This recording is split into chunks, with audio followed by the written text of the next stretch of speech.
తాజాగా శాంతి భద్రతల వ్యవహారంలో పవన్ కళ్యాణ్ కీలకమైన సూచనలు చేశారు. జాతీయ భద్రతను దృష్టిలో ఉంచుకుని ఆంధ్రప్రదేశ్ రాష్ట్రంలోని అన్ని జిల్లాల్లో ఉగ్రవాద కదలికలు, వాళ్ళ సానుభూతి పరుల జాడల మీద అప్రమత్తంగా ఉండాలని చెప్పి పోలీస్ శాఖ, పరిపాలనా శాఖలకు సూచించారు.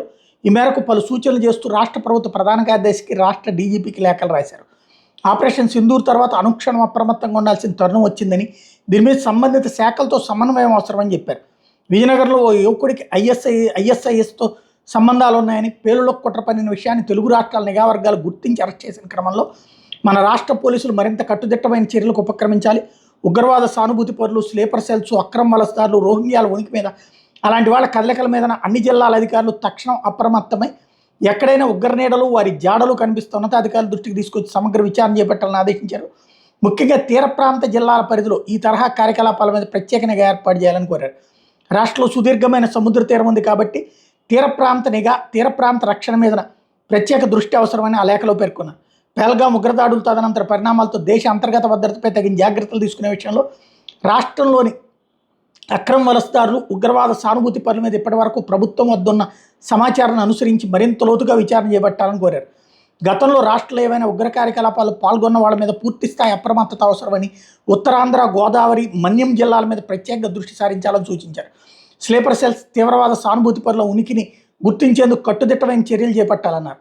అనుమానాస్పద కార్యకలాపాల మీద నిఘా ఉంచి తక్షణం తీసుకోవాల్సిన చర్యల మీద ఎప్పటికప్పుడు ప్రభుత్వానికి నివేదిక సమర్పించాలని తెలిపారు. ఈ లేఖల్లో రోహింగ్యాల మీద పవన్ కళ్యాణ్ ప్రత్యేకించి ప్రస్తావించారు. గుంటూరుతో పాటు ఇతర జిల్లాలో రోహింగ్యాల ఉనికి మీద సమగ్ర దర్యాప్తు జరపాలని కోరారు.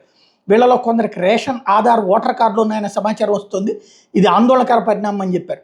ఈ క్రమంలో కొన్ని సూచనలు చేశారు. అనుమానితుల Aadhaar card, ration card, voter ID మొదలైన గుర్తింపు పత్రాలు కలిగి ఉన్నారా లేదా, అనుమానిత వ్యక్తులు ప్రభుత్వ శాఖల నుండి ఐడి కార్డులు, ధ్రువపత్రాలు పొంది ఉంటే వాటిని ఎలా పొందారు, వారికి ఆశ్రయం ఎవరిచ్చారు, స్థానికంగా వారికి ఎవరు సౌకర్యాలు కల్పిస్తున్నారు, వారికి సహకరిస్తున్న వ్యక్తులు, సంస్థల గుర్తింపు తదితర అంశాల మీద పూర్తి స్థాయిలో విచారణ చేపట్టాలని స్పష్టం చేశారు.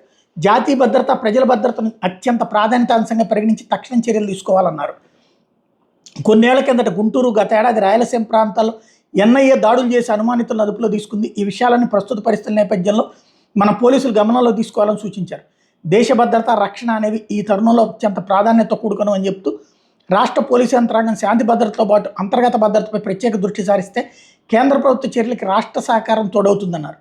కాకినాడలో రేషన్ బియ్యం అక్రమ రవాణా అంశం మీద గత ఏడాది నవంబర్ నెలలో పరిశీలనకు వెళ్లిన సందర్భంలో పవన్ కళ్యాణ్ గారు దేశ అంతర్గత భద్రతను ప్రస్తావించారు.